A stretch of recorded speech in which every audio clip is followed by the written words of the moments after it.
Hey guys, my name is Pras with Dr. Multimedia. I'm coming to you today from the normally sunny San Diego, La Jolla, California. Greg, if you want to pan and show them the outside there. But like I said, my name is Pras. I'm the CFO and one of the founders of Dr. Multimedia. If you've never heard of us, we're an online marketing agency specifically for doctors. What I spend a lot of my day doing is talking to doctors all around the country about their marketing needs, about their website, their social media, online reviews, whatever it may be. And it usually boils down to a couple of different areas. So we have this concept of let's just do a marketing minute or a podcast or video or everything at once, where we actually share some of the most common conversations that we have. Because I know if one or two or three of my clients have that question, odds are that 30, 40, 50, or 100 of them have the same exact question. They're just too busy to talk. So when I talk to doctors for the first time, usually their concerns fall into one of three key areas. So the first and most common one is they don't have enough patients. Open spots in the schedule, young practice. Oh, by the way, thank you to our friends at Google for this awesome Jamboard. We're getting a kick out of learning how to use it. I'm sure this is not a very glamorous way of getting things done, but it saves you from reading my handwriting. So first thing, not enough patients. They need more people coming through the door. They need better margins on the cases that they have. Now, if that's not a problem, that's a great first step, but a lot of times once you get there, then you don't have enough time. So whether you're showing up early and working till late hours, you can't catch 10 or 15 minutes throughout the day because you're just back to back with appointments. A lot of the doctors I talk to are looking for more of their time back because that's what's holding them back from either growing, multiple locations, hiring that associate to alleviate some of the stress. They just can't seem to get out of their own way because after all, their patients need care. They need money coming in for the business. They have staffs to pay. There's really kind of no end in sight for them and they need help managing that. Now, if you've got all the patients you need, if you've got all the time you want, usually the third bucket that I see people want is that they don't have the practice that they want. So by that I mean they are not seeing the cases that interest them.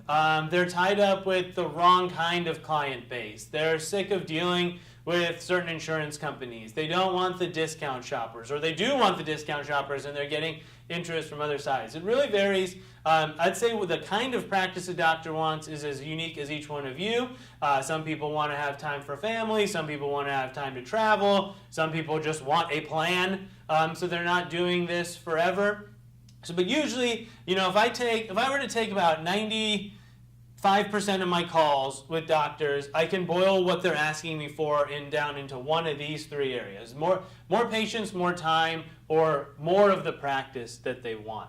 Obviously, we're on the online marketing side, so we can control things like your website, your social media, your online reviews, your online presence, email marketing. All of those things, play a part in what you're trying to accomplish, whether it's any of these. And they're all different phases. No one's worried about this or this until they've got the patients coming in. So obviously, we believe in online marketing. The website for us is the building blocks. We joke that, yes, we build websites around here, but we really just consider ourselves a marketing company. It's just that the website is the pre-beginning of everything that you want to do. I mean, honestly, a lot of people sign up with us, they build their website, it looks great, and they think they're done. Unfortunately, we have to break it to them that you're just getting started. Now, if you're a Dr. Multimedia client, this should all be handled for you. But if you're not, or if you're just learning, there's a couple of key items here. First thing I would put on there, it's got to be custom. There's just too much noise out there online today that we've seen it all. We've all seen the same model photos. If you're a dentist, everyone's seen the same girl smiling over and over again. When consumers are coming to your website, it's not to learn what a dentist is or what a dental cleaning is. It's to learn about you and your practice.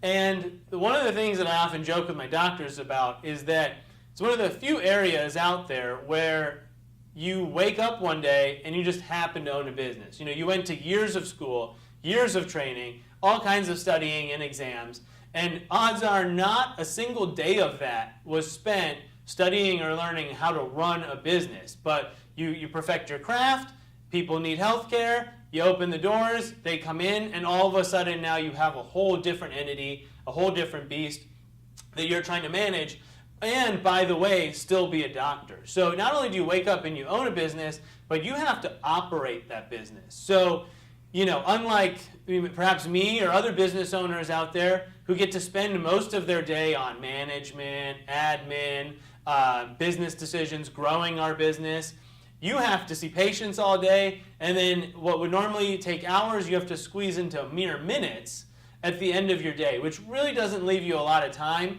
to get any of this done. And if you're anything like the doctors I know, you get home, you're exhausted, you've got kids to deal with, you've got a significant other. It's the easiest thing to push on to the next day because there's no deadline. You've got to have your basic info. It sounds obvious, but you'd be shocked how many websites I come across where the phone number is not visible. The address is buried at the bottom. The hours aren't even on the home page. So name, address, phone number, hours, all of that's just got to be right on there. And don't make this a challenge. This isn't an art project. Blast it up there at the top, easy to find.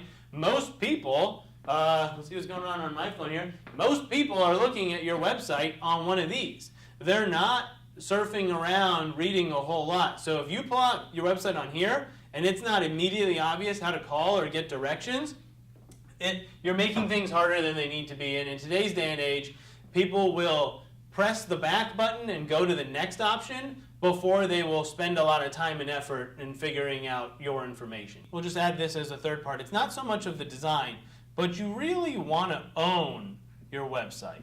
So what do I mean by that? Everyone owns their own domain, right? So how could anyone not own their website? Well, unfortunately, specifically in the medical world, there are a lot of template companies out there. I won't name names, but if you've been around and seen any options, I'm sure you know that a lot of companies want to just sell you a stock website. And it's easy, that's the appeal. It's cheap, so that's great. You can get it done in a couple days. Everything sounds terrific, right? But if it's a template design, if they just popped it up in a couple of minutes, you don't own it. And by that I mean, if you ever want to leave that company, if you're not happy, you cancel, they'll take it back. They're not going to give you their work. So when you don't own your website, not only are you giving up a lot of control, but you're also limiting your future, because if you're ever going to graduate to step one, to that custom website, well, you're going to be starting all over from scratch. So any effort that you are putting into that website you don't own, that's like taking a rental car and buying it new rims, right? At some point, you're giving them back. Whereas if you own that car, if you own an asset, and now you're putting money into that every month, well, that's going to pay out eventually down the road. So some super basics. I'll go through some examples with you guys at some point. But if nothing else, ensure that you've got a custom website, the basic information is there, that you own your website, and then whether that's a agency like ours, whether it's the local web guy, whether it's a niece or a nephew that wanted to do it, if they're handling those three things, you've tackled kind of the first step. Social media is the one avenue where you can actually go to where people are, and also you can do what we're doing right here, is you can broadcast information out there. I don't know how many people are watching this now. I don't know how many people might watch it later. No one might ever watch it. But the whole point is it's out there. It's information. It's an opportunity for you to learn about the company. And that's how we keep things rolling. So just a quick glance at social media. We could spend hours on this, so we're not going to bore you with all the details. But just to make sure you're doing some of the basics. So the first and foremost is do it. It's easier said than done, of course, but you got to be on there. You got to have some sort of presence. Well, now, don't get me wrong. I realize that you, as the doctor, don't have time for any of the stuff that I'm talking about, so you may not be the one on there posting all the time, but at least make it important. Designate a staff member or someone that's excited about it to at least get you on there. Be posting something regularly, ideally pictures and photos from in the practice. So get on there. Facebook, Instagram, minimum. Get on those two platforms. Facebook is obviously where everyone is. You've heard about that. It's been around for years. At first you may have been skeptical, but over time it just supplanted itself as a component of daily life. Instagram is kind of a look ahead to the future. It's where a lot of the younger crowd has moved now that the rest of us are on social media or on Facebook.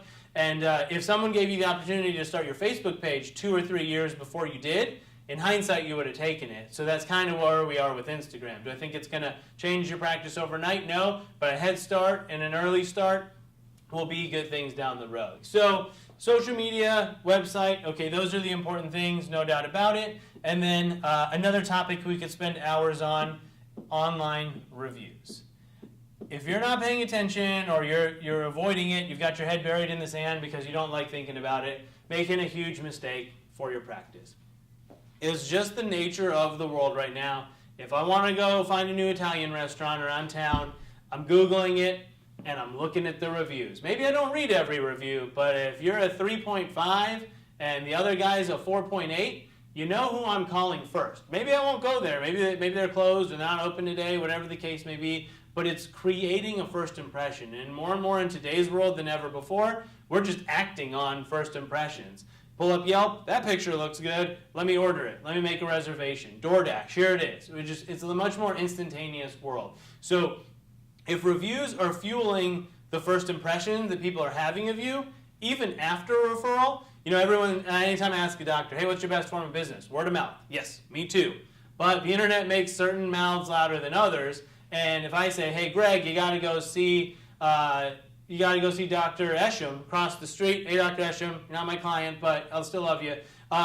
He's great. He's who I go to. And he's going to be like, oh, awesome, Pras. What's the phone number? I have no idea. Google it. Pull up the website. When he does that, he's going to see what the reviews are. And regardless of what I've said about him, if it's a 2.5 on 35 reviews, Greg's going to have some questions about my judgment. Ernest Wong, DDS, Floss in La Jolla, Gentle Dental La Jolla. 3 options. There are more that we could hit. Ernest Wong, 5.0, 9 reviews. Really good reputation. Not a lot of people. Floss in La Jolla, interesting name, 4.9 off 140 reviews. And Gentle Dental La Jolla, 3.5 off 26. Now, I honestly don't know a thing about any one of these practices, and probably neither do you. Who are you going to call first? Just a quick example of how drastic the discrepancy can be if you're not protecting your reviews. So just some quick fire tips, with the theme of today. Let's see, how do we make this go away? Cool. Number 1, you got to be asking for reviews. If it's not part of the culture of your practice to be asking patients for reviews, they're not going to leave them on your own. You know how I know? Look at your reviews. Take the number of patients you've seen over the last 3 years, factor in whatever percentage is happy, and compare that to the number of reviews you have, especially your 5-star reviews. We're asking, and we're trying to make it easy. So whatever platform you can provide people to make it one touch, just know that if they don't leave the review at the practice or a few minutes after, they're probably not doing it. There's too many push notifications, text messages, real life, car rides, I'm late for this, I'm late for that. No one thinks about what they did last week and how they should write a review about it unless they're really upset, and that's where your bad reviews come from. So ask, make it easy. Those are the 3 pillars of your online practice. By that I mean, that's kind of strange. By that I mean, if you do these 3 areas and they're solid, you have a great website, you have good social media, and you have really strong reviews, you're probably doing pretty well online. I'm not guaranteeing you'll be number 1 on Google. You might not be at the top of the map, but odds are you're in pretty good shape. If you're not, there's all kinds of things that we can talk about as to how to get to that next level once you've got these 3 things squared away. We've got a wonderful Dr. Watts. As you will see, it was his birthday, I think, 2 days ago, just turned 30. Dr. Watts, I hope you don't mind me sharing your story. He just started his own practice a year and 3 months ago, January 2018, at a very young age. Tremendous success. I mean, he's a dynamic personality. He's a great guy. He's going to be successful no matter what he does. But he did have us do his online marketing, and he's kind of taken it from there. So I wanted to show you a couple different things. First and foremost, just when I Google him, right, I didn't even go to his website direct, and that's what I'm trying to show you guys. Watts Dental, 4.9, 313 reviews. and he opened up just a little over a year ago. He's over 300 reviews, which is actually pretty new. Congratulations, guys out there. Great job. It is part of their culture that they get Google reviews. That is what their practice does. They make patients happy, and then they ask patients to share their experience. For all the bells and whistles that come along with it, you can really boil it down to be that simple. You can do it yourself. Everything that we talk about, everything going on in all these walls here at Dr. Multimedia, anything anyone in online marketing is trying to teach you, you could do it yourself. Unlike your guys' profession, there's no degree, there's no license, there's no years of school required to be an online marketer. You can wake up tomorrow and start your own agency. If you have the time, the energy, the interest, the ambition, the desire to even do one of these things, let alone all of them. So let me make it very clear. All of this can be done yourself. If you study marketers online, if you watch stuff like this, if you listen to podcasts, there's nothing in here that's revolutionary and groundbreaking that you couldn't do on your own. But if you remember those three key areas, the second one that people didn't have enough of was time. So if you don't have enough time to run your practice or your life the way you want, probably not handling your online marketing, the best way that you could. So what do you do, right? All this is great, but what are you supposed to do about it? Now, you want to make it a team effort between you and your staff. If you do want to have outside help, that's great. But again, not here to sway you one way or the other. But what you really need to do is get involved. And I don't mean that you need to be out there posting Facebook posts or Instagram pictures. You need to get the practice involved. You need to make this part of what you guys do, build it into the culture of your business. And that's what will drive the patients, which will then hopefully free up some of that time and then eventually let you build the practice that you want. The 3 pillars of your online presence. Do them right, and then on each one of these you're going to have to dive in. If you're doing it yourself, no problem. You're going to have to invest some time and some energy into it. If you don't want to do it yourself, no problem. You're going to have to invest some money into it. Unfortunately, in today's world, there aren't a whole lot of shortcuts. 3, 4, 5 years ago, I could run your Facebook page. I didn't even need you. I could post the pictures, put up the posts, chat with you every once in a while. We're good. These days, it's much more real time. They want to see the people in the practice. They want to see what's going on. I need some interaction back and forth if I'm doing it, or you guys really need to be on top of it and stay consistent if you're doing it. So to recap, if you ever want to check out the resource we showed you, I know it was just a quick little glimpse at Dr. Watts, wattsdentalfl.com. Give him a visit. Take a look. See what they're doing. What's made them so successful? Why do they have over 300 reviews in a year? Why are they full of patients? Now Dr. Watts is working on his time. Why is it that their website's good? Regardless of the fact that we built it or not, what elements of it are interesting? What's likable about it? Why is it converting people into calling him? And ultimately, it's because people are creating some kind of connection, conscious, subconscious, emotional, analytical. They're visiting and learning about Dr. Watts. They're seeing the online presence. They're connecting with some aspect of his practice to the point where they want to come in and check it out and see if it's going to work for them. And as doctors, that's what you want to remember. All this online marketing is just meant to increase your reach. It's marketing that's available 24/7. It's your online representation. But ultimately, it's meant to reflect what's going on in real life. So what is it that makes your practice special? Why is your staff the best? Why should patients come see you over all their other options? If you can kind of hone in on that, the rest of it sort of writes itself. And if you need any help doing that, let me know. Until next time, guys, I'm Pras. Thanks for watching, and you guys have a great day.